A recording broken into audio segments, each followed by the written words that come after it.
कोल्हापूर महानगरपालिकेचे महालक्ष्मी फेरीवाले गाळेधारक बुधवारी आपलं गाऱ्हाणं मांडायला महापालिकेत आले होते.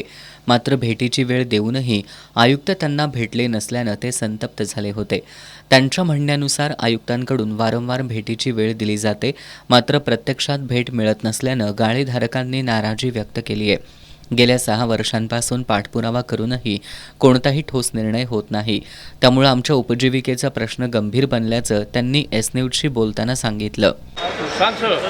भेटायची टायमिंग देऊन देखील उपस्थित राहत नाही आयुक्त. फक्त 2 दिवस आठवड्यात आम्ही 6 वर्ष नुसते हेलपाटेच घालायला लागलो. काय उपयोग होत नाही. महालक्ष्मी फेरीवाला मार्केट संदर्भात तेवढं नाही, बाकी काय यांच्या बोलण्यात काय अर्थ नाही आहे. काय कोणाला काय बोलायचं, कोणाला काय त्या दिवशी भेटू शकत नाहीत. आठवड्यात 2 दिवस वार ठेवलेले आणि बुधवारी आणि गुरुवारी, आणि बुधवार आणि गुरुवारी हे कधी जागेवर नसतात आणि इतर दिवशी भेटायला टाईम नाही.